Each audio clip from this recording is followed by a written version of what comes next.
So I'm going to ask Jeremy to kind of educate us on some of the research about splitting, splitting Yeah. as the ego defense, primitive.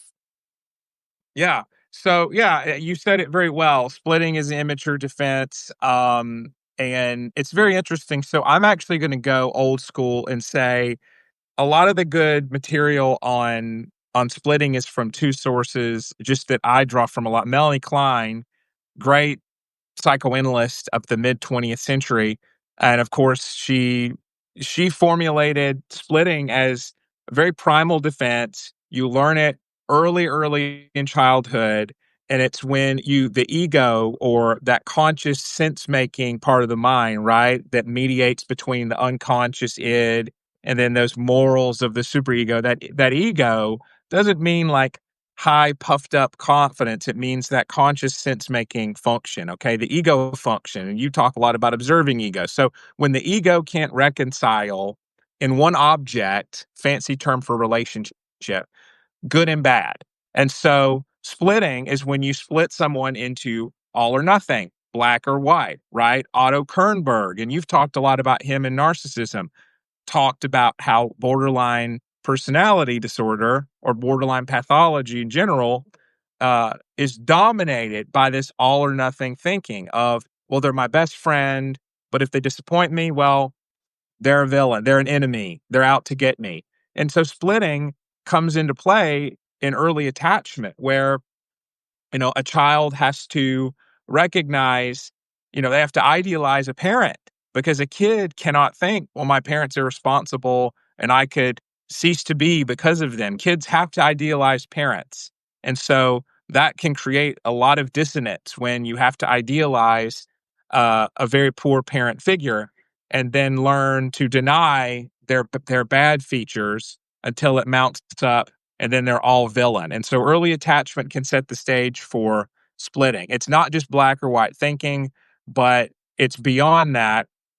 It's seeing a person as either black and white or good or bad. And it can vacillate. We've talked about idealization, right? That's a function of Yes, splitting. Splitting is the act, and then idealizing can come from that, a whole separate offense. Or you know um vilifying someone, they're all yes. bad, you're only seeing them for a shade of black or white and not for the grays, and it can quickly shift among them, and the other person not doesn't know what they were hit with when they're no longer the idealized object that someone can cling to for their own self-esteem. So Melanie Klein and good old Nancy McWilliams are my influences in I'm very conceptualizing. interested in what you said. I'm interested in combining theories, synthesizing theories together. And so when you mentioned Yes. Melanie Klein and attachment, how is it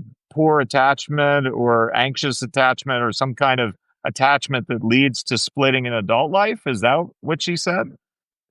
How does attachment connect to splitting exactly? Yes. Good question.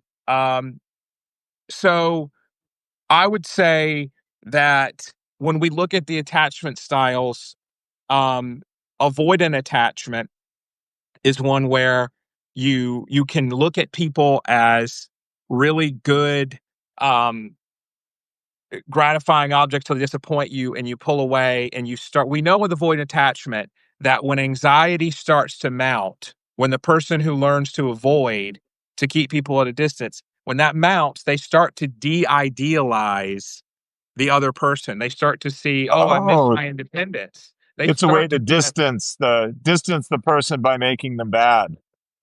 Yes. So Melanie Klein said that splitting occurs in the infant, and you heard that right, infant's earliest attachment, or this paranoid schizoid position. So in the first few months, the baby is governed by a split attachment, and that gets into some Freudian stuff. The infant can't yet integrate gratification and frustration of the mother. So there's a good element and a bad, and so the pre-symbolic bond is not balance, give and take. It's a cling to a part of the mother and not the whole. It's a clinging to a fragment, either pure pleasure or pure pain, because you can't hold the contradiction at the same time. So Hmm. that if the infant experiences this and can't integrate that later on through mentalization, there's a split there.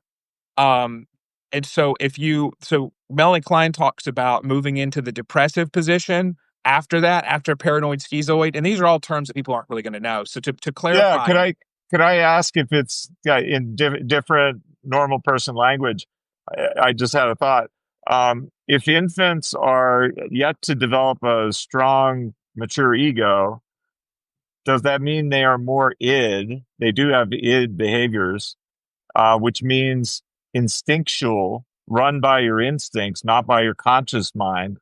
right? Does that then mean infants' minds live in the world of dreams, kind of dream state, unconscious id state, fantasy, magical thinking, which is technically Yes, disorganized and delusional? Therefore, yes, does that make newborns psychotic? yeah. I mean, Technically, technically it I would, mean, are they psychotic? yeah, and I think we would I think it's interesting because they can't speak, but if they could, it would probably sound like that. It would probably be very psychotic and present focused to the max. So, paranoid schizoid position is like a first draft of reality. Everything's perfect or terrible. There's no shades of gray. And you could say, well, there's no frontal development at all, probably. And the interesting thing about this development is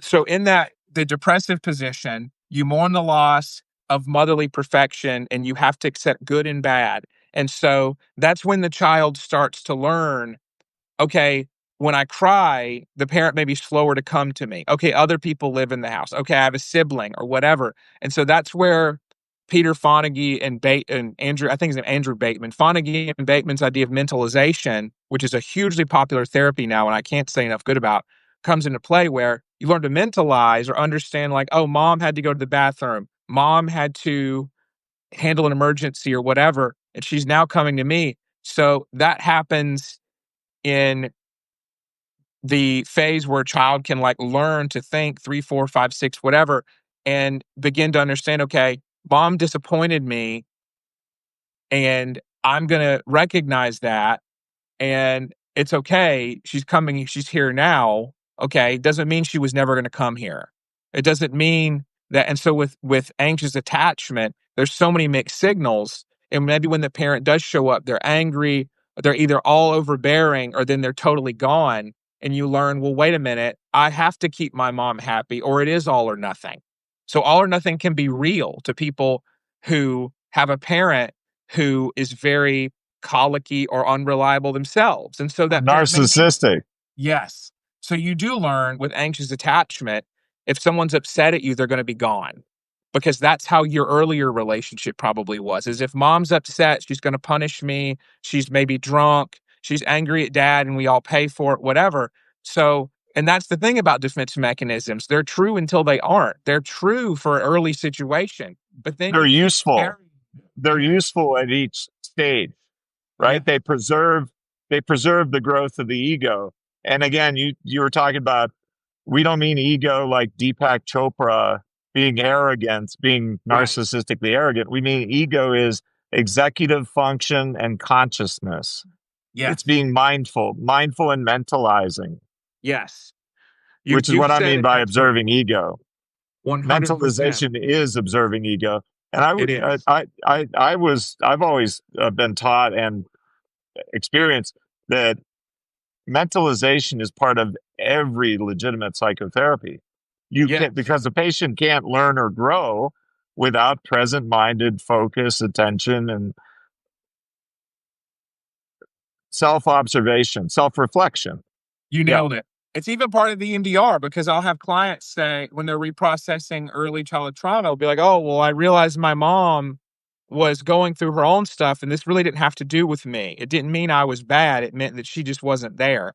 Okay, go with that. So these things, these utterances, these insights that lead to therapeutic utterances and integration are catalyzed by this observer because EMDR is nothing if not like punctuated observing ego on steroids. You're telling a client to notice their memory while being in the safety of the therapeutic room or on Zoom. That's powerful. you're helping them build that muscle out. And so I would double down on what you're saying. Absolutely. We don't Hmm. use observing ego enough. People can understand it in a sentence, right? But we don't use that term enough. We've moved away from some very useful terms, I think. Oh yeah, yeah. We watered them down into today would be called some sort of authenticity or a mindfulness. But Yeah. then you start thinking of yoga practice instead of rigorous scientific terms and their use. Well, since this is about splitting, splitting is maybe the second most primitive ego defense behind denial. Um, I wanted to say we have a title here and promises made to you. The the superpower, the ego defense superpowers of of compromise and collaboration against Yes. splitting and triangulation. So Mhm. back to splitting and why did I say triangulation? I want you to define splitting in a sec here, but I want to say why triangulation added because I've always been trained in the narcissism of the individual. I've deeply Yes. studied that, and that's the early Kohut Kernberg stuff. But I've Yep. been forced in the last 2 years to learn a whole new public phenomenon that's going on of this narcissistic abuse cycle. Yeah. And I clearly see that all of the universal manipulative moves of narcissists who are abusing someone are definitely primitive ego defense based. And I thought triangulation might exactly be splitting, but no, I don't think it's exact. I think Right. triangulation is a combo of maybe two or more primitive ego defenses, but splitting's definitely one of them. Probably another one is projection or projective identification Yes. and or denial. So I think Yes. all these new useful terms are combos of the original Freudian and Valent ego defenses stratified from immature to mature. And that's our growth path psychoanalytically and psychodynamically and developmentally. And Very as a well said. result, I would like you and I'd like everyone to think of these pure ego defenses we Jeremy and I are going through in an entire series, maybe even a course for you. Um, the ego defenses could be thought of as molecules, or no, as atoms, and they can be joined to make molecules because I was a chemist undergrad. So I think Yeah. atoms Very and cool. molecules. So the ones Jeremy and I are listing, and he is writing excellent articles about in a long series, are like the atoms. But if you are into narcissism and narcissistic abuse, think of combining these atoms into molecules that also have unique names, like Yes. triangulation. Yes. There Yeah. we go. No, I love that. I mean, so splitting the ego is because that's what splitting is short for, is putting someone into either good or bad completely. So that is the process by which then you're idealizing. And so with idealizing, you are discounting the negatives. And we've talked about how infatuation requires idealization in the dating process, courtship process. And I thought that was very rich. Um, but splitting just refers to that process. So it occurs when we're too anxious to hold a paradox or too immature. So as a child, yeah, you're too immature, but you have to develop that as you grow up and certainly by preteens. And so you have to recognize that being dissatisfied with a parent or disagreeing with a friend or parent doesn't mean that they're all bad. So that's one of those early interventions that can be helpful is recognizing difference or actually being let down reasonably, not like consistently neglected, is just part of development. Um, it carries a big load. It protects a person with a fragile self that can only accept perfection and thinks if someone's not perfect, they're unreliable. So that's the function there. Um, just this division into, okay, they're all good and I can totally trust them. And this desire almost for omnipotence in the other person or omniscience, like they're all knowing or they're not good enough. They need to know what I need and give it to me immediately, or they're all bad. And well, why are they all bad? Because they could disappoint me. Well, why is disappointment Right. that upsetting? And They're you an go angel down the or a rabbit devil. hole. Sorry, what? They're an angel or a devil. Uh, Yeah, could I do a little mental imagery to like really flesh it out? love it. I'm going to Yes, give you, if you agree with the diagram I made, I've made hundreds of diagrams 10 years ago of every ego yes, defense. And one thing I want to stress is what wowed me about that and caused me to do all that labor for like a whole year was it felt like an insight when I drew a boundary as a diagram with boundary anatomy, holes, walls, doors, an interior and exterior, social interaction. I could yes, see every single ego defense from immature to mature is always a boundary function. It's always an impaired or a mature boundary. There's no such thing as an ego defense that doesn't involve intimately some kind of boundary function. So what I did is I made these visual diagrams that I thought made it clear to understand the ego defenses. And so I have one for, we can't show it right now on here, but I'll put it on the show notes for you. I'm going to send it to Jeremy. If he likes it, approves of it, or wants to make his own version, cool, for his article. And let me describe it verbally. Imagine a circle. That's the individual who's doing splitting. It's primitive, it's immature. Immature boundaries mean holes in the boundary where you don't recognize what's you from what's other people and from what you own and control from what you don't control, aka yes, other people.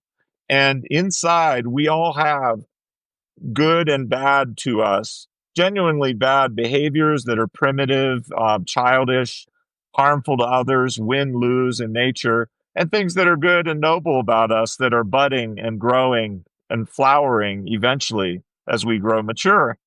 And at that early age, the way Jeremy just very vividly academically described, we can't tolerate, we don't have the ego strength or maturity or experience to tolerate two opposite natures of ourselves within us. It's anxiety provoking. Ultimately, the ego defenses are designed to, at every stage of life, even when we're a baby, a toddler, we're a young, immature person, those ego defenses served us well to keep us non psychotic, let's say, to keep us functional at that developmental level. But as we grow into adults and then contribute to society, we must evolve into more mature ego defenses that also serve us and our ego and those we love. Um, so as a result, imagine a circle with a big hole, and the child is in there feeling good, self respect, self esteem, but also bad. They've been naughty. They've been punished. They've received consequences from parents, perhaps. Maybe sometimes narcissistic parents. Maybe they've received abuse. And there's already trauma yes, in there in the bad part, the bad trauma part, and the bad guilt part, and the bad shame part of me as a little child. I can't handle it. I want to be good. Um, Adults tell me it's good to be good. Adults will reward me and love me and hug me and give me gifts if I am good. So I want to be good. I don't want to be bad. So what do I do through this hole in my boundary? Since I don't recognize where I end and others begin, I'm going to move the bad as far away from me as possible yes, out the boundary and onto basically projected onto anyone else. Anyone in the vicinity will do, and they are now bad, and I can relax and be less anxious and feel good. I'm truly all good. But however, that person is all bad. So I've now projected. That's how I've always viewed splitting. Keep the good, get rid of the bad. The most convenient way, just dump it on anyone nearby. And now play it into what you and I have always experienced in our work lives, how even among past colleagues. I work in a very mature person environment now, but oh my gosh, some past work environments where people backstabbing and gossiping and saying one thing out of one side of their mouth and another thing out of the other side of their mouth to right. other people. That was always termed splitting by my colleagues, and including when patients have growing to do. And certain patients, like you mentioned, borderline personality disorder people, or I've seen a lot of antisocial personality disorder people and plenty of narcissists, they all split. And the way it would play out clinically in our workplace would be, one colleague would say, no, this patient is great. They're very compliant and adherent to our recommendations. They do what we say and they're getting better. But meanwhile, the patient told me they feel horrible and suicidal, and I'm alarmed, and I want to help the patient, and I think they're very impaired. Well, now me and Right. my colleague get to disagree because the patient projected or communicated certain things that were part true or maybe lies to one person, and certain things that were part true and maybe lies to me. Now, me and my colleague don't agree.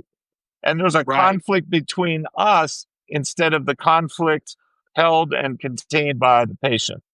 Yes. Very well put. Yes. Um, I got a personal one. I'll say it real quick and very vaguely, please. concealing identities. Quite a number of years ago, a woman in my life had a best friend who was incredibly narcissistic. At that time, I was not aware. I want to add the term triangulation now, not just splitting. This will be triangulation. This woman in my life at that time had a best friend for many years who was massively narcissistic, but the woman was kind of unaware of that nature. Thought it was a good person, a good friend. Well, we fly to that friend's city, meet up with that friend, go out on the town, and within an hour, both the woman and her friend are on the street yelling at me about how bad of a person I am. And they're both looking at me on their side of a conflict line, a war line. And I'm thinking to myself, I didn't really say or do anything. And I suddenly find myself with these two people yelling at me, one of Yeah. whom is my loved one. How did Right. she get over there?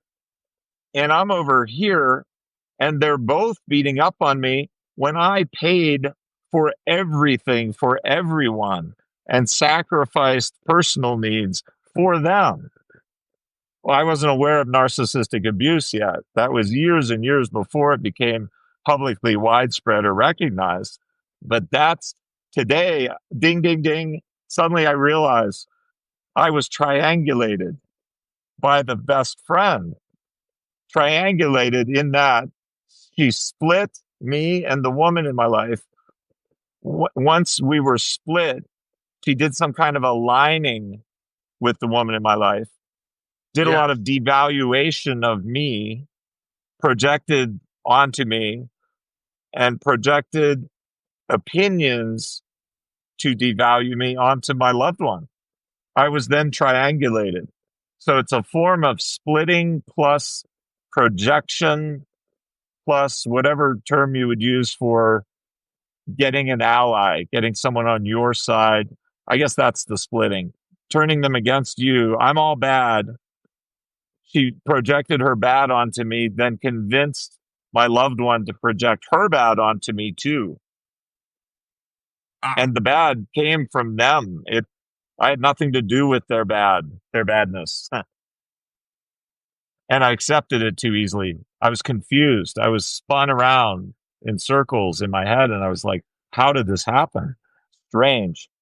yeah. I mean, so you've got a few things at play there. First, there's the splitting in triangulation. So you get boiled down into an enemy or an ally, so enemy, and then you get the projection of that by the other person of their narrative, right? That you've done all these things and here's your motives and here's the trait that you're embodying that's negative, and it's essentially rhetoric and being so someone else creating a convincing argument of who you are and what you're doing.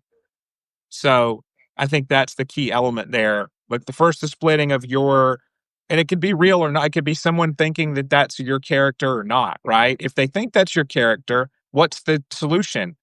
Mental software update. Like, oh, this is Paul's character. This is what maybe is being missed here. This is what's um, he really means. And that's where good communication comes in. Otherwise, you've got an outdated mental model. And then that creation of a coalition with a third party, right? That's what takes the splitting into triangulation because three, okay, Yes, yes. two people talking about or interacting with a third person as a coalition of two, and then, that interaction with that third and that triangle Oh, I form. know. Identification. Isn't Yes. it Okay. identification between the two women? Because I was thinking, what would be the same as folie à deux? Two Ah, people getting psychotic together and just living in fantasy land, but aligning with each other, teaming up. I think maybe identifying with each other, right?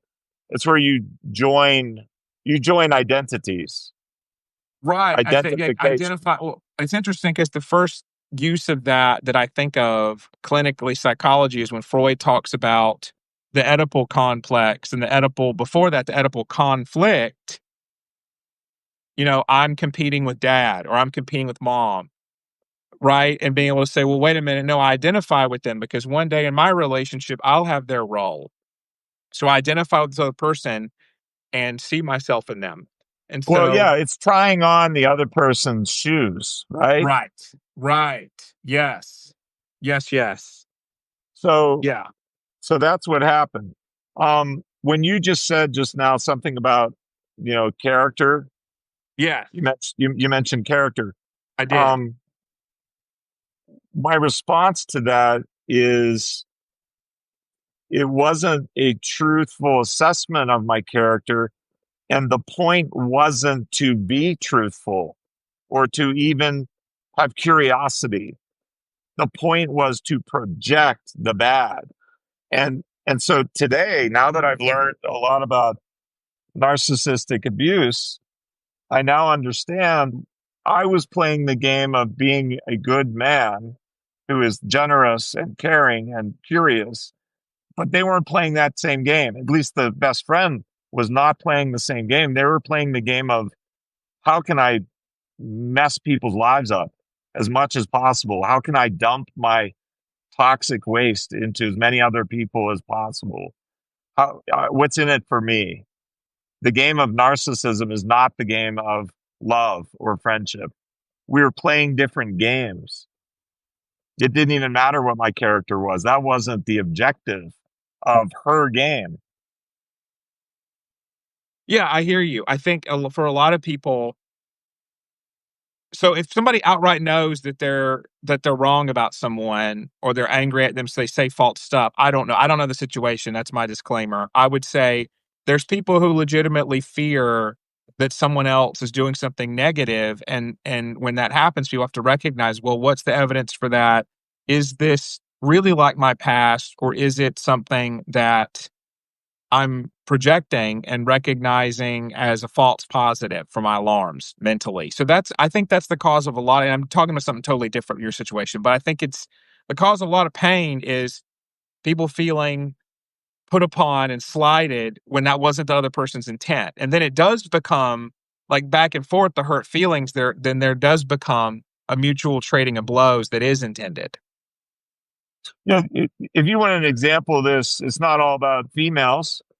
Um, since our colleague Steve Stewart Williams recently quoted a statistic that 80% of all human communication is gossip.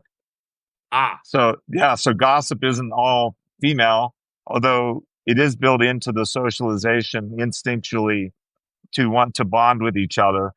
Um, a male example of splitting I can think of, top of my head, movie example is the film Trapped or Trap.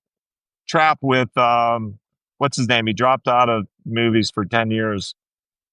Josh, Josh, yes. I know what you're talking Hartnett, about. Hartnett, Josh Yeah. Hartnett in Yeah.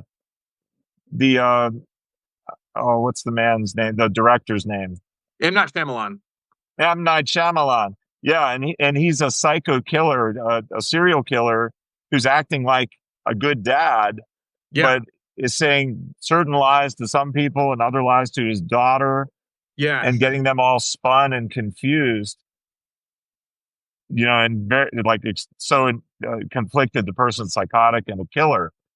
So that's a male example of splitting and Yeah. triangulation.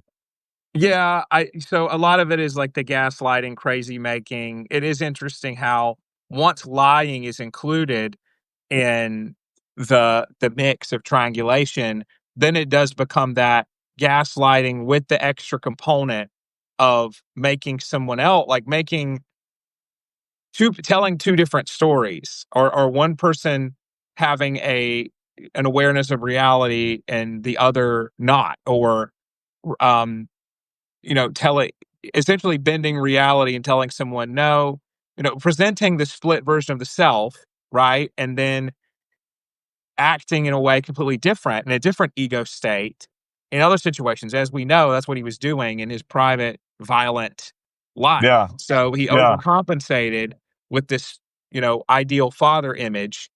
And so when everything unraveled, it was a very eye-opening, jarring experience for his family, for sure, to say the No, least. well, all lies have to be based in the person's willingness to use the defense of denial because they're Yes. denying the truth to others and maybe to themselves, often to themselves, unless they're psychopathic, Machiavellian, dark triad people. Um, I thought of another thing to ask you about that's directly related to this. I thought Sure. it was maybe an insight. I was thinking about lies, and I was thinking about how someone like you or me might very rarely tell a white lie to make somebody feel good about themselves, because why not make somebody feel good? But dark lies, cruel lies, very wrongful lies, it seems to me would always require a precisely equal level of narcissism. In other words, all lies are narcissism based, and all narcissism is prone to lie. So I saw a video the other day, I think on Substack, about how to detect a liar, like the world's master. Oh no, it was on television. The world's master detector of liars, Yeah. reading faces. And I thought to myself, wait a minute, you don't have to go to some weird training course, some complex thing to learn how to detect a liar. All you need to know are the narcissistic abuse cycle, manipulative behaviors. And if you see an abundance of those in a person, they're lying. They're Yeah. prone to be a liar. Well, so you have to look at I think this is a very interesting train of thought. So basically, people high in narcissism are going to want reality to be a certain way, and the drive to keep reality in that sort of box is going to be enough to deny and displace other things. And so if you if you want someone to be reliant on you and you don't want their self-esteem to go up, then what is someone who's willing to play that game willing to do? Well, they're willing to say, no, you don't look good, or I'm the only person who would ever love you. And so to keep reality where that other person is dependent on you, well, you're going to deny their areas of competency, or you're going to omit actual truths that could help them. And so, as a therapist, sometimes I'm faced with the sacred duty to say, here's what you're saying, and here's what I'm noticing, and they're different. And if I don't do that, then I'm not doing my job really, because anybody can go to coffee with somebody and listen to them. I'm sorry. That's not therapy. Therapy is helping people disentangle the knots of incongruency of, well, I want this, but I'm doing this. I want this, but I say this and I fold when it's time to be assertive. So people may also decide to not point out things or not show appreciation or not share things that could otherwise be really useful. So commission lies coupled with lies of omission, Lies I of think. omission, yeah. I Yeah. almost, I was going to say almost. No, I'm certain there's a stratification of lies, from dark lies to white lies, and all kinds of varieties of lies. And I Yeah. and I bet that they reveal an anatomy of the psyche and of boundaries and of ego defense use. But, Yeah. yeah, I mean, I think these are the building blocks, right? The atoms you can make molecules out of and so forth.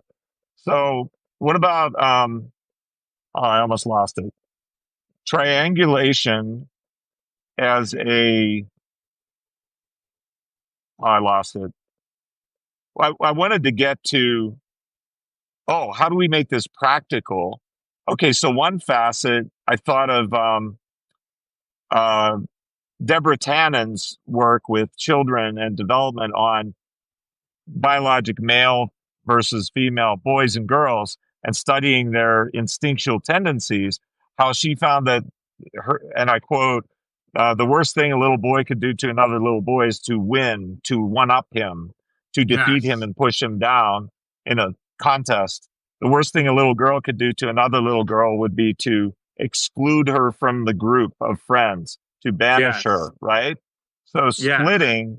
splitting and triangulation directly affect males and females in uniquely instinctual ways where the female equivalent, since females don't tend to be more muscular than males and can get in fistfights with them, although they do in domestic violence often, but generally they don't. Their way of aggression is reputation destruction, Right. tarnishment of your reputation as a male is how they punch you in the face without physically doing so. And how does that work? To males, their name reveals their identity and embodies it in a hierarchical fashion. Like if you are Captain Jeremy Fox or Colonel Jeremy Fox, I mean, it really colors your identity. And so for Yes. somebody to gossip about you, AKA splitting, lying, and triangulating others in your social group against you, which some call the flying monkeys, using Yes. flying monkeys to tarnish or to do what's it called? Smear campaign you, Yeah. right? Then that's reputation destruction and damage to you occurs via splitting, triangulation, um, gaslighting, smear Yes. campaigning, and use of flying monkeys through splitting. And Yeah. females harm each other in the ways our friend Dr. Natalie Martinek describes very richly how they gossip to exclude from, banish from the group as punishment the people they're narcissistically, the females that they are narcissistically abusing as females. They exclude from their group to punish them and elevate themselves to keep the good and get rid of the bad. Right. No, I think Scapegoating. it's what? Oh, scapegoating. Yeah. Scapegoating.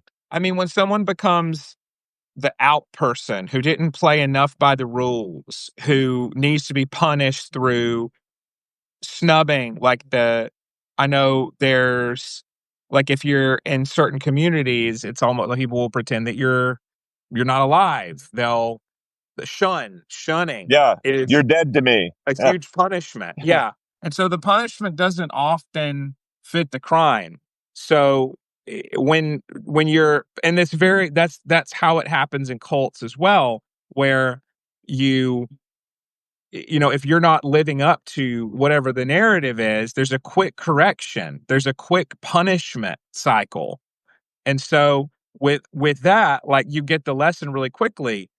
Okay, so I have to live up to this standard, even if does it matter if I agree or if to have community? Right? Is it better to be right or to be in my community? And so, the same way that we tell our patients to practice who you want to become through taking action, and it's not faking it till you make it, it's practice makes perfect. Well, that happens in communities where you get scapegoated and you do what it takes to assuage that or to placate. You're teaching yourself that your relationships are very precarious because they are and that's okay, and it's worth it to do that, and I don't envy anyone in that position, I'm not saying it's easy to just get out, but that does shape your identity over time to see that and that's why people come into therapy, one of the reasons is they realize like, "Oh, well, in communities I've been in, if I'm not doing exactly the right thing, I could be cast out, I don't wanna have to keep feeling that way, I don't wanna have to keep But you will proving." survive.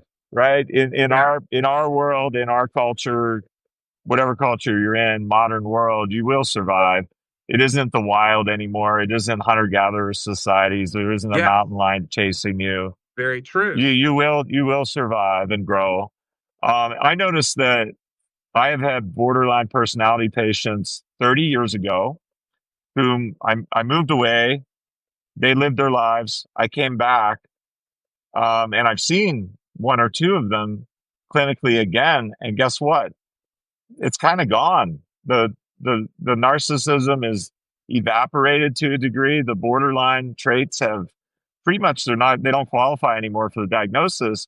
And Right. did they do a bunch of therapy or use medicines? Some of them, one of them was like, no, I just had to deal with life. I just had to pay the bills and grow up. I had kids. I had to get serious. And it's like they grew out of it, and I found that interesting.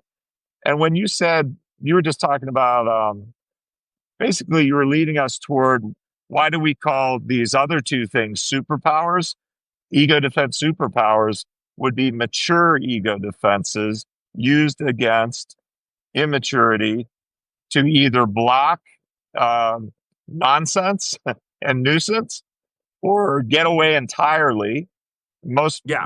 experts on narcissistic abuse advise run for the hills, just get away from the person. But if you Yeah. can't get away from the person, you're going to have to do something. And so, what I wanted to say is, politicians have ruined the phrase "trust the science," but there is an aspect I feel to trusting Aristotle with his Yeah. virtues, Nicomachean ethics. There is a trust in George Vaillant, in Freud, in Anna Freud, in Nancy McWilliams, in Kohut Kernberg, and in Martin Seligman and positive psychology's noble human traits that we all need to aspire to. And so, Yes. I thought, I'm losing my voice. I thought, what about what would be superpowers against splitting and triangulation? And I thought, oh, the two final steps of building a mature romantic partnership with a spouse in my systems on Romantipedia and romantic dynamics are called compromise, then collaboration. And that may sound like it's in reverse order.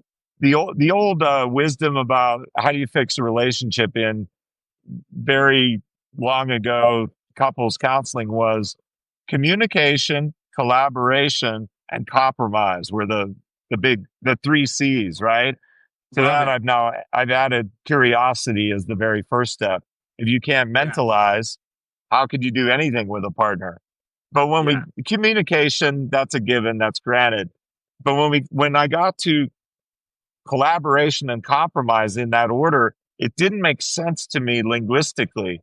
I wanted to put compromise first and collaboration last because I think collaboration implies action taking. We're Yeah. executing on our plan as partners.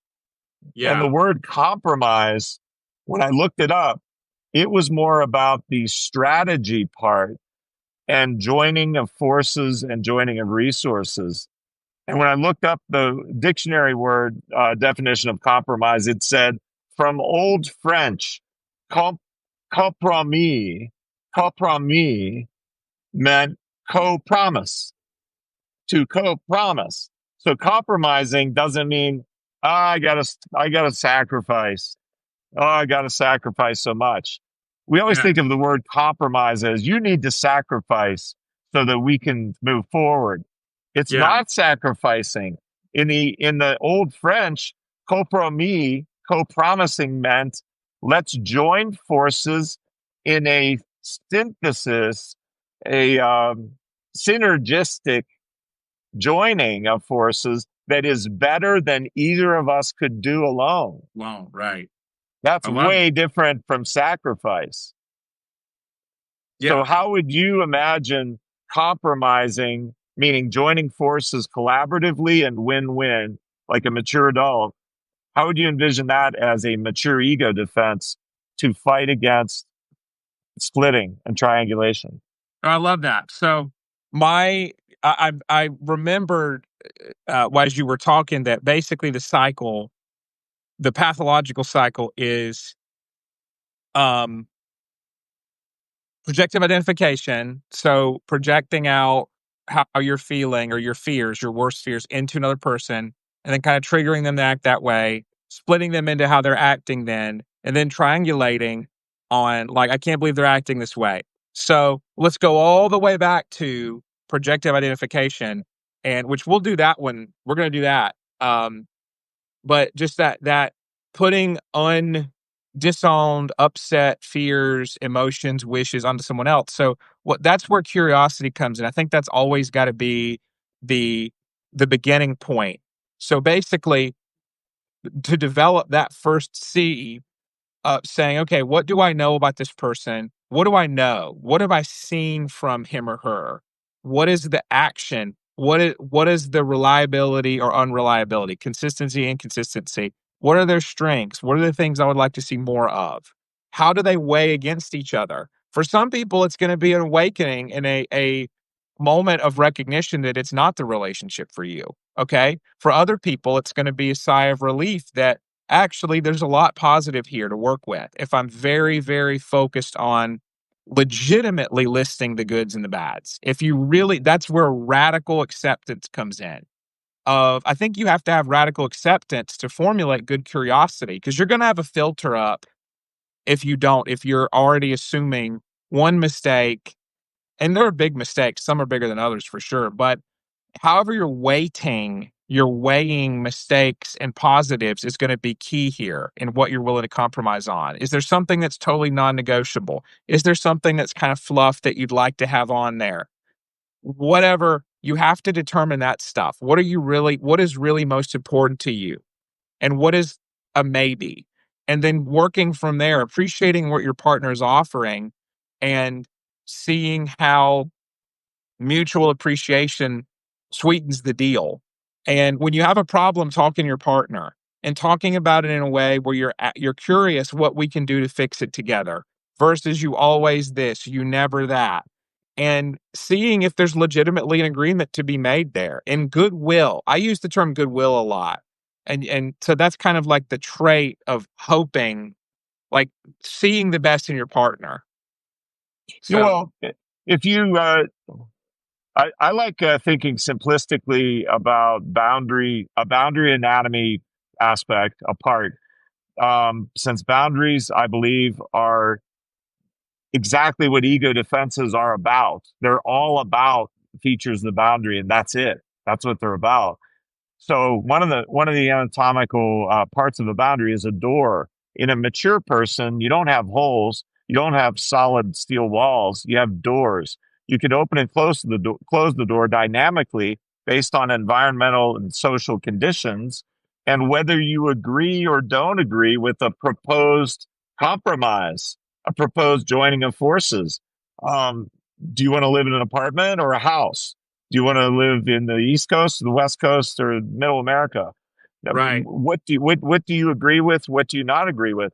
An immature person who splits, I think, will do. You could call it proposals of omission, where they don't even communicate to you. We're going back to the first C, the second C, really communicating. Failure to Yeah. communicate what you really want and failure to ask what they really want. And you just assume they must love houses. They must Yeah. love the West Coast. You just assumed that they would. And you never really boldly brought it up, honestly, directly brought it up. So you didn't communicate. But I see compromise as you and the other person involved only have two options, yes or no. And it's going to be based on, is your door open to the proposal and their door is also open? Then yes, that proposal is agreed upon, compromis, co-promised. If your door is Yeah. closed and their door is open, that's a mutual no.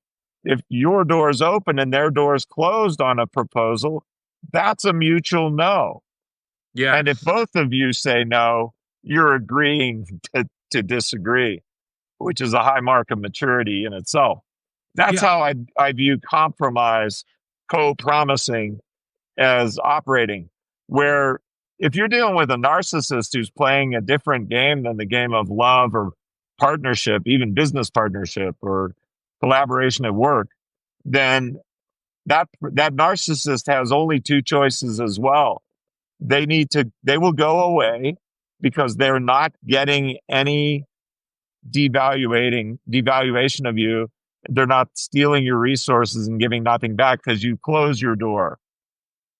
They will either learn to grow up and compromise for real, like an adult, which they probably won't, but they could, or they will go away. Yeah. So, I mean, one of the real, so something that occurs to me is when you you can take the wind out of a lot of unspoken expectations, kind of the unspoken relationship debt ledger, by just asking, what do we want now? What do you want? How can I help us to get there? And so someone who's caught in a pattern of craving conflict or disappointment as an outlet for anger, that's not going to be what they want to hear, because you can't, the game, and I think of Eric Burns' transactional analysis, the game of let me let you fail and then complain, you just dissipate that, you dissolve that when you ask for the rules. When you set the rules together, okay, so let's not assume what the other one wants. What do you want? I'm going to tell you what I want. And that's it. And so, but this is really the full ledger. Let's get it out there. And if you remember something later, fine. But as much as we can do that now, Yeah, let's get it out in the open. And so if someone's of good faith, they're going to really like that. And if they're not, then you're going to know if later something comes up, it's like, oh, we didn't really talk about that. Well, so that becomes a question of why. What is the continued enactment of disappointment in someone has to be addressed through shining the light on it, right? The light's really right, purifying. right. All the features of defeating a vampire, I was told by an original psychiatry mentor of mine who studied vampires as Yeah. cultural representation of narcissism. The light of day causes the vampire to wither and die in ash, right? So Right. the truth, the light of day Yes. eliminates the narcissism. So Jeremy, if you were then you weeded out a narcissistic person as say a romantic partner, a business partner, or a friend, and now you know they're a reasonably mature person, and you finish compromising, agreeing on joining your resources with this person's resources.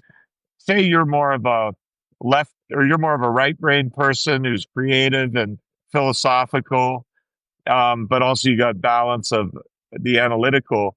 And you team up with somebody who's super analytical, maybe even more than you and less creative than you. They could be your accountant, perhaps, or Right. they're a numbers person. And now you're joined in forces, but you've not yet used the second superpower of collaboration. That's where the synthesis and the synergy get made real, where the Yeah. joining of your forces is four times as valuable as one plus one. One plus one equals four now through your collaboration. And think of the root of the word labor. Let's co labor. Collaboration doesn't mean thinking and talking, it Yeah. It means doesn't. You're right. action time, co labor. Yeah. So I like that you said 4 times more. What's the rationale behind that? It's I'm trying to think of the psychological term for it. It's synergy Yeah. of effort. It's not just addition. It's Oh, a yeah. Okay. synthesis. A synthesis can be orders of magnitude more powerful than the two ingredients of the synthesis, Yes. right?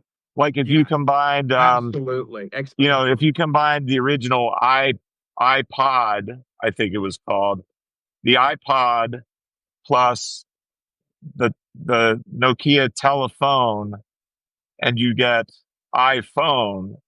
An Yes. iPhone is 1,000 times more powerful than a Nokia flip phone, or in a Right. high pod that you can't even talk to a person with.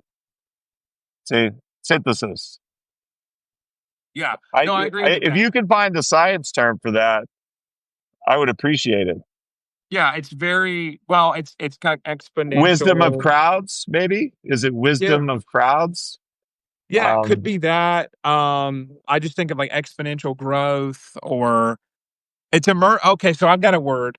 So emergent, have you like an emergent quality. So consciousness is an emergent yes, quality, meaning yes, we don't know how the jump from yes. the whole of consciousness is greater than the sum of its biological parts. And so your relationship can have an emergent quality where you alone, more right brain, other person alone, more left brain. Together, things happen that maybe either one of you wouldn't have done alone for sure. So not maybe, you wouldn't have done alone for sure. And then even together, the strength, the back and forth creates such connections and growth that it's even outside of just what you could calculate or think left and right could do together. It's like the street language or marketers language would be synergy today. Yeah. Or, Neanderthal plus fire equals Cro-Magnon. Yeah. No, I love yeah, and so the oh man, that's a really good example because you end up with yeah, fire cooks food, it lights things, it leads to going to some Yeah. territories with some unknown variables there, development spread across continents, all kind of stuff of that nature. Yeah. When I've been playful and fun, socially sometimes, with strangers, and it's kind of a throwaway evening or something, I might joke around and when they ask me my name and I say, I go by Crow. And they'll go, Crow, that's interesting. What is that? And I'll say, oh, it's French. It's not that common, but it is French. And they're like, oh, what's your last name? And I'll say, Magnon, Huh? Cro That's pretty Magnon. good. And maybe they get it. Sometimes they'll get it and laugh hysterically. They get the joke. Cro Yeah. Magnon. I'm French. Hey, Anyway, that's no amazing. offense to French people. No offense. No offense to French Cro Magnons. Yeah. Decidedly not. No, I mean, it's easier to split than ever. I mean, you can distill someone down to their profile online. You can the more frozen in time and the more isolated and cut off your experience with the person, the easier it is to split, really. I didn't introduce that topic earlier. Maybe we save that or I do something with Oh whatever. yeah, the more distant. Yeah, the more Yeah. cut off. Yeah, the Because more we're living. scapegoated out. Yeah. The more banished. Let me say this about collaboration. The second and our final topic, I think, collaboration. So we went Yes. from compromise, where the other person and you have no choice but to both open your boundary doors at the same time on a proposal. Proposals are being made for joining resources. But now we're going to collaborate, co labor. And you could have gotten along well in the compromise phase, which is a lot of talking and strategizing. But once you get to the co labor, you and the other person could still disagree on who's going to do which chore. Are you going to do? Suddenly, I'm doing dishes all the time. I never did dishes. I always ate out all my life, and it's like, oh Yes. man, okay. So now I need to renegotiate this collaboration. Now my son's going to do it. I feel way better now about that because he needs to learn some discipline and contribution. So co-labor, you can still have argument over that, but now you're Yeah. running. You're both feet on the ground, moving and taking action. It's almost, I think, of mountain climbing almost popular out here in Colorado, where you got these tether cords and you've got the lead who is just locked into the rock and supporting all the others with safety. And now it's like you are having a conversation and you are signaling each other how well you're doing, and your communication continues. Just because you move on from curiosity to communication, from communication to compromise, compromise to collaboration, your second superpower against splitting and triangulation, doesn't mean you stop communicating or compromising. You might still renegotiate a compromise while you're running, on your feet are on the ground and you're running together toward the same goal, sharing resources. So you also have to think about division of labor according to who's good at what and Yes. how much is it valued, almost numerically. Like if I'm good at, say, cooking and my partner doesn't like to eat in, and I would like to be valued for my cooking, they don't value that. It's not their thing. So I can't consider my cooking as 100 units of collaboration, labor, in other words, co labor. It's worth zero. We need to find out what the other person values in our execution of labor, I think, Yes. on an accounting sheet almost while climbing a mountain. Yeah. Yeah, no, I agree with that. I think that, and that's a really good conversation to have. And it's a bit of a gear shift from just and so the from just infatuation. So that gets to, like, if you're splitting or you're infatuated with someone, that's great. You can ride that high, but you have to also know, well, the time is coming in short order, maybe, where you have to know what one another really contributes and wants to contribute. And so with our work, I think, as clinicians, one of those key balancing acts is to keep in mind the human drive for the mysterious, the idealized, the beautiful, along with the need for the practical. And the practical in looking at what could be a bump or hurdle and how to solve that. And so it's possible to hold both. It can be difficult for people who split, their partner's all good or bad. Um, but it's a healthy antidote to recognize good conversations that are serious can be fortified with fun moments. Like, they can be augmented with that. You can do something afterward as a fun reward and get back into idealization. It's that ability to gear shift that we keep coming back to in Yeah, therapy. I almost think whether this applies to any kind of partnering or teaming up or even socializing or forming friendships. It could be friends, it could be coworkers, employer choices, employment choices. It could be romance. It could be your parents. It could be anybody. But I almost, not almost, I firmly believe you need to gate check people at the door to know what game are they playing. Are they playing the game of what's in it for me and narcissism, and are they immature and use juvenile or primitive ego defenses? You can read it in them just by knowing the narcissistic abuse manipulative behaviors and see them do it. So don't become their business partner, don't employ them, don't work for them, and don't marry them. And Right. then you're done with that part. Now you've got a somewhat mature person capable of growth. You are. You commit to this. Yeah. You're here for that very reason right now. Yeah. And now you can use the 4 C's of any kind of partnering: business partnering, employment, employer, friendship, romance, marriage, being in government, whatever it Yeah. is you're partnering about. Yeah. The 4 C's will lead you to the best success you are capable of with that person. Yeah. Curiosity. If they're not curious, they're not mature. They're primitive. Communication. If they don't communicate, lies of omission, dark lies, outright lies, lies of commission, whatever lies, or just ejecting from communication, they're immature and primitive. If they can't compromise, co-promise, not demand that you sacrifice and they benefit, but co-promise resources and open the doors and close the doors of the boundaries in negotiation over proposals. When the both doors are open for both people to that proposal, then that's locked in as one of the compromises. Collect them. Now you are synergistic in power. 1+1 = 4. Um, and you're ready for collaboration.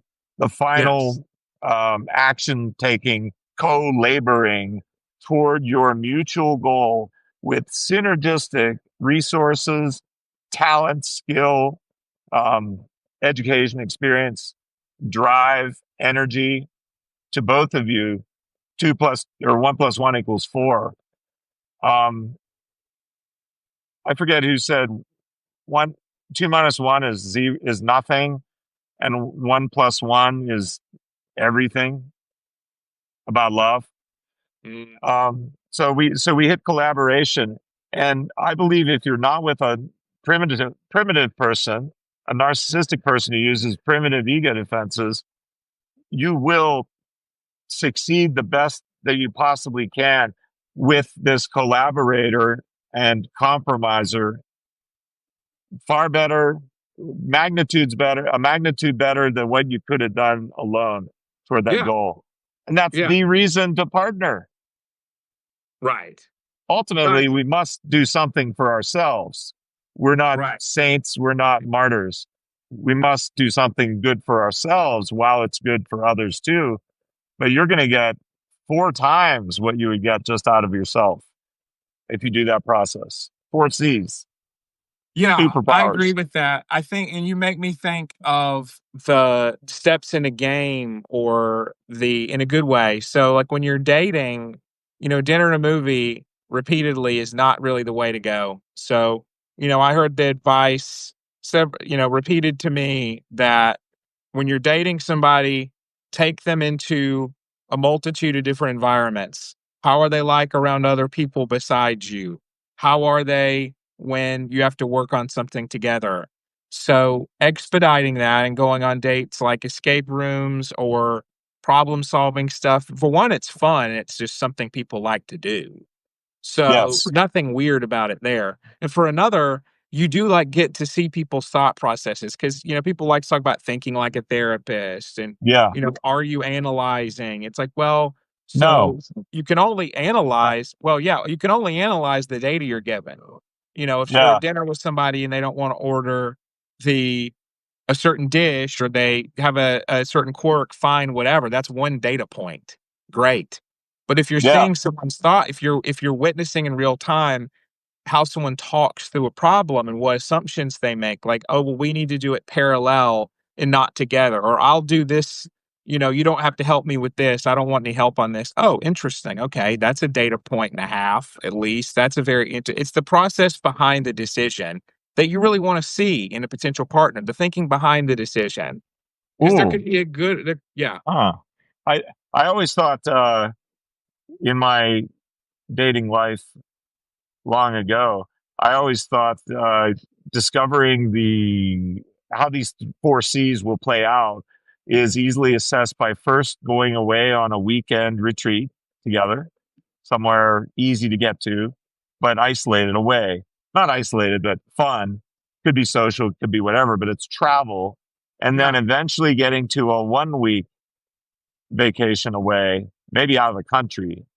Then sure. you really see how the four C's will play out with Yeah, the person. it's a great point. Yeah, yeah. Well, great, man. How would you sum things up then? These superpowers against splitting and triangulation. So I would sum up, the direction I'm going to go with trauma reprocessing. I mean, splitting is a function of ambiguity and tolerance. You cannot tolerate ambiguity. It's better to write someone off first than it is for them to disappoint you. And that's always going to sabotage. Yeah, you should escape dangerous situations, sure. But if it's not dangerous and it's ambiguous, you have to spot that and be able to say, all right, so how do I become more curious? So practice the art of asking, practice the art of not taking things for granted. And it is an art. So it is very much a practice. So I know I had come up with the questions of what are the good qualities that I'm denying in the person I'm angry about or angry at? Um, what and conversely, if I'm idealizing someone, what would it be like to recognize some of the faults that I'm glossing over? It's not gonna make you hate someone.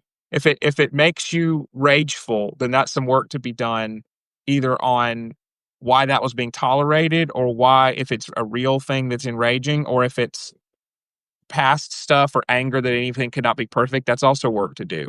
Um, where you get the narrative that mixed emotions or a mixed appraisal of someone is something that's forbidden, is something that's not okay because people are going to have good and bad. If you can't think about the bad without spiraling again, creating that ambiguity tolerance, that capacity to say, at the end of the day, do they match my values and my personality in a way that I like? Okay, there we go. I'm going to focus on that. And this is a really important question to leave people with.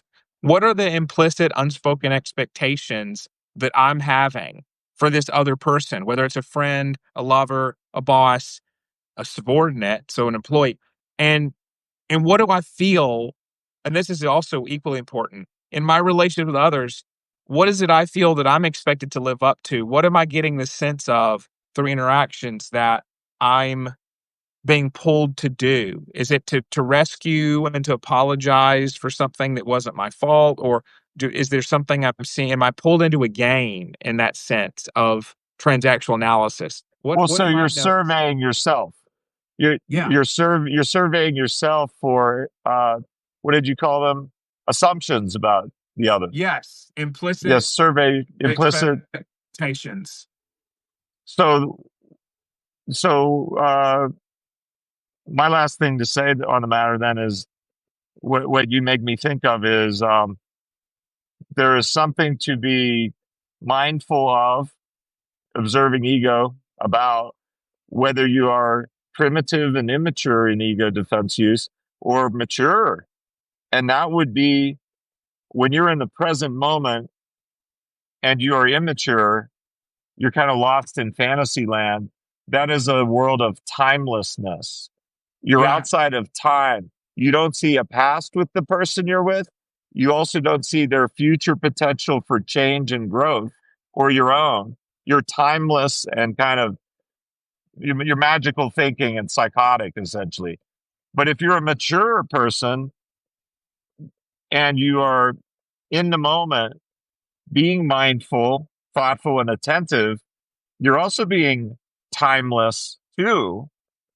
And you need to remember that even if things are going south right now, you could say or do something or ask a question, and the other person could feel touched by that, and things could potentially turn around in the future. So take Yeah. yourself back into time eventually and intermittently to check where are you on a timeline. I once had many years ago a chief resident of surgery who told us he said Paul, the essence of surgery is it's not what you do, it's what you do next. Meaning you could accidentally nick the artery, but then you got to Yeah. repair the artery and put in a lot of blood, or you could accidentally you know, cut something slightly off or tie something too weakly, you fix it immediately. It's not what you Yes. do, it's what you do next that counts. Yeah. No, I think that's amazingly put, and that's a lot of what we do in the therapy world is try to help people to get into that present thinking of even if the present isn't so hot right now, if it's something I can negotiate and it's a relationship I want to save, what comes next? Okay, I know what's happened. I know what's happening. Okay, I'm gonna sweep that clean in my mind. I'm gonna imagine something else there. I'm gonna start focusing on what I want. That's a very solution-focused therapy approach too, of, okay, imagine the problem wasn't there. Okay, what's happening now? Okay, cut through the yes, but. Yeah, yeah. Well, block block narcissistic people at the door if you have the skills to recognize the narcissistic abuse cycle manipulations, and then use the 4 C's. Be curious, look for curiosity, communicate openly, but not oversharing. Um, Sure. compromise, see if there are things you both enjoy together that you could join forces on, and then execute. Don't delay it, do it, and then wing it as you go. I love it. Thank you, Jeremy. Yes, thank you. So much to cover. I talked about Napoleon and Josephine in my article, the written article, and that's a really good look Yes, I at really love that part. I really love Yeah, that part. I How he appreciate that. split. The what? How he split. Yeah, And yeah. also I've recalled watching videos about their relationship, and apparently Josephine was kissing every nobleman in the vicinity and Uh, and really shaming the little guy. and I think, yeah, and actually, it's funny you bring that up. I think there's definitely that could have gone even longer with that piece. I It think, was two-way street. It was oh, codependence. yeah. Codependence. So you can't Yeah. idealize then if somebody's doing something you feel is humiliating you. You have to say, well, Yeah. the highs are high, but it's not worth that low, man. Yeah. So, Yeah. and I watched the movie with Joaquin Phoenix too, the Polly movie. I thought it was very intriguing. It's very, very well done. I think it was a mixed review movie, but I think it's worth a watch if you're interested in that historical There's figure. nothing like joining movies with psychology and explaining it through movies, man. I love that. Yeah, Yeah, love it. Cinema therapy. All right. This was exactly. great, per All usual. right. We'll see you for the next ego defense and superpower against it. Absolutely. Thanks so Thank you much, guys. everyone. Thanks so much, We'll see you Dr. next Pete. time. You too. Yes, Dr. Crow.